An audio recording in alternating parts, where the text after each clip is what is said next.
Hello, class. Hope y'all had a good weekend.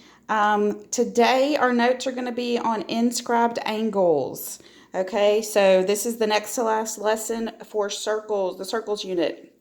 So, first, we've talked about central angles. Remember, central angles are angles that have the vertex in the center of the circle. Okay, so today we're talking about inscribed angles. They do not have the vertex in the center of the circle. An inscribed angle has a vertex on the circle. So here's our definition. An inscribed angle is a vertex. Vertex is on the circle and the sides of the angle are chords of the circle. So for this, we have an inscribed angle right here. It's angle DEF. And that angle, the vertex E is on the circle, and its sides, ED is a chord and EF is a chord. That's what makes it an inscribed angle. So our inscribed angle is angle DEF. Okay, with an inscribed angle, you also have an arc, because all angles in a circle have an arc. And we call the arc for an inscribed angle, we call it an intercepted arc. Intercepted arc down here. So if angle DEF is our inscribed angle, well, its arc is just like before. Its arc is connecting endpoints on a circle. So the intercepted arc for this inscribed angle is arc DF. Okay, so, and the most important thing about inscribed angles, and probably what we're going to use the most today, is this note down here with the star. It says inscribed angles are half the measure of their intercepted arc. That means if the angle, or if the arc is 100 degrees, then the angle is going to be 50 degrees. If the arc is 200 degrees, then the angle is going to be 100 degrees. We could also look at it the other way. If the angle is 20 degrees, that means the arc has got to be twice that amount. It's got to be 40 degrees. If the angle is 5 degrees, then the arc is going to be 10 degrees. It's double. Keep in mind the arc is always bigger. The arc is the bigger, the angle is the smaller. Okay, let's go to our first example. So example 1, it says name. We're just talking about naming the inscribed angles first. Okay, so we're going to name the inscribed angle here in the circle and the intercepted arc. So my angle, the vertex of this angle is on the circle. B is our vertex. So our inscribed angle is angle D, B, C. And then its arc. So remember, its arc is always going to be the first and the last letters. So we got to connect these endpoints. We're connecting from D to C, or from C to D. So the intercepted arc is arc DC. Okay, let's have a practice on that. If you feel like you're ready, I really encourage you to try this guided practice on your own. Use that example as something to follow. So this guided practice, we're naming the inscribed angle and the intercepted arc. So our angle, here's our angle. The vertex is on the center, the vertex R is on the circle. Remember, that always goes in the middle. So our angle, we can start at either S or T. I'm going to start at S, is just, we go S, R, T. That's our angle. Angle S, R, T. So its arc is always going to be the first and the last letters. So the arc, the intercepted arc for this angle is arc ST. Okay, now we're going to get into some examples where we're finding the measure of arcs and angles. So this one, we're finding the measure of the angle. We're looking for this angle right here where the question mark is. I've written which one we're trying to find, angle SRT. So here's the angle we're trying to find, this angle here. Well, here is its arc. ST is its intercepted arc. So what did we say? What is that rule from the first page of the notes that said what is the relationship between an inscribed angle and its intercepted arc? So we said that the the angle is always half the arc. The arc is always bigger. So if this arc is 106 degrees, we're going to take half of it. We're going to divide it by 2. Half of 106 degrees is 53 degrees. So angle SRT is 53 degrees.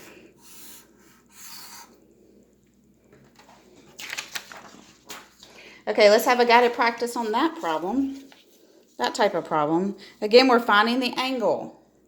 So if you're finding the angle, that means, if it's an inscribed angle, that means you were given the arc. Well, the angle we're looking for is this angle DBC here. DBC. That's where the question mark is. We want to find this angle. Well, its intercepted arc is right here. DC. Well, the arc is 184 degrees. So the question is, are we going to divide the arc by 2 or multiply the arc by 2? Well, the arc's always bigger. So if I've got the bigger one and I want to find the angle, which is a smaller, how do you get smaller? You have to divide. You cannot multiply to get smaller. So we're going to divide by 2. 184 divided by 2 is going to give us 92 degrees. So angle DBC is equal to 92 degrees.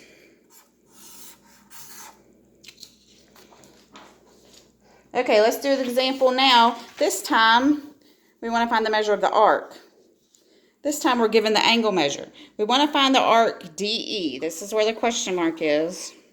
And we're given angle DFE. We're given this one. Okay, well, the rule is that the angle is half the arc.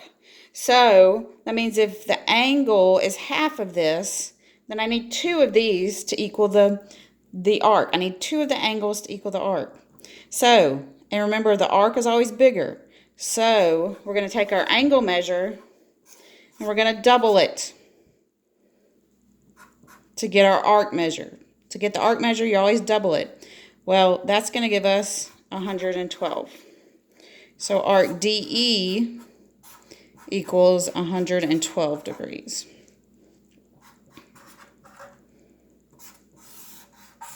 Remember, the arc's always bigger. So if we have the angle and we want to find the arc, we have to, in order to get bigger, you have to multiply. Okay, this guided practice is a little bit different, but I want you to give it a shot if you're willing to give it a shot, trying to find the arc. It works the same way. Okay, so it's asking to find this arc SRQ. So we're going from S to R all the way to Q. That's the arc we want to find. So if I'm looking for the arc, I know I've got some inscribed angles here. I've got lots of vertices on the circle. So let me look for, and I know this angle here, 93 degrees. Well, that's for angle SCQ. Well, this angle is the inscribed angle for the arc that we're looking for. So these other lines here really don't matter. So don't get confused with there's extra lines on there. So since we have the angle and we want to find, this is the arc we want to find out here, we're going to take our angle, and remember, if we have the angle and we want to find the arc, we want to get bigger. So we've got to get bigger, you got to multiply. So 93 times 2, 90 times 2 is 180. 3 times 2 is 6, so it's 186 degrees. So arc SRQ is 186 degrees.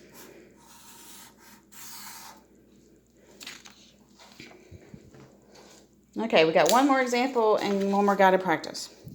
Okay, this time, this one has a couple of steps. I'm going to go ahead and warn you. It's a multi-step problem, but y'all can do it. Just follow along with me. Okay, we want to find the measure of arc JL. So let's first find where we're going. We're finding this arc here where the question mark is, from J to L. This part of the circle is what we want to find. Okay, so I want to remind you, remember the arc is measured in degrees. How many degrees does a circle have? A circle has 360 degrees, okay? So on this circle, we've got three arcs. We've got JL, we've got LK, and then we have KJ. All three of those have to add up to the full circle of 360. Okay, so I know KJ is 76 degrees. What about KL here? If we find that, that means we'll have two of them, and we can take those away from 360 to get this missing arc. Well, let's look. Let me get a different color. So this is the arc we need to find first to be able to answer our question. We need to find KL.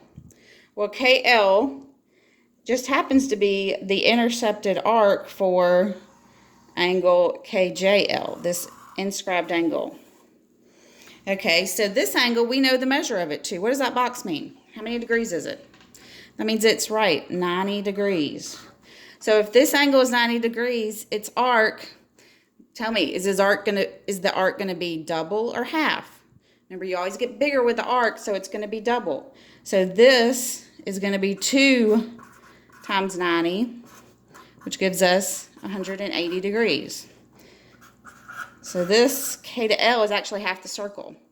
So since we know, now we know this arc is 76 degrees, this one's 180. The remainder of that 360 has got to be this JL. So we're going to subtract both of these from 360. Well, 360 take away 180 is 180. 180 take away 76 is 104. I'm sorry, I wrote that wrong. 104. So that's what this arc has to be. So our answer to the problem is JL, arc JL is 104 degrees. And I'm going to go over this again. 76 plus 104 gives us 180. And then if we add another 180, that gives us 360. That's the whole circle. That's what we're using here. We're using that this is an inscribed angle to get this arc. And then we're using that all three have to add up to 360. Okay, let's do another one like that. Okay, so this one, find the measure of the arc. We want to find the measure of arc AC. This is the one we're looking for. Okay, it's another multi-step problem. Well, if that's part of the circle, but I got another arc here, CB, and then a final arc, BA. All three of these arcs will make the full circle. Remember, a full circle is how many degrees? 360 degrees. So, we need to find, let's see if we can find AB here. Because if we can find it, that means we can find the arc that we want to find. So, AB, that is the intercepted arc for this inscribed angle. Angle ACB here, this angle. Well, this angle is 84 degrees. So what is the arc going to be? Do we double it or half it? Okay, if you said double it, you're correct. We got to double it. So we're going to say 2 times 84 degrees. 2 times 84, 2 times 80 is 160. 2 times 4 is 8. So 168 degrees. That's what this arc is over here. 168 degrees. So finally, just like the other problem, all three of these arcs had to add up 360. So if we want to find the missing arc, we have to subtract these from 360. So we got to subtract 168, and we're going to subtract 55. This one might take me a minute. Okay, so 360 minus 168, it's going to give us 360 minus 160 is 200, so 192, take away 55, that's going to be 192 take away 50 is 142, so 137. Y'all check me on that. I should have done that before. So this is 137 degrees. So our answer, arc AC, equals 137 degrees. Okay, y'all, that is inscribed angles. Please practice these problems. The practice problems I gave you are follow along with these examples. So Use these notes for your practice problems. If you have any questions, any at all, please contact me or Miss Lynn. And y'all have a good day.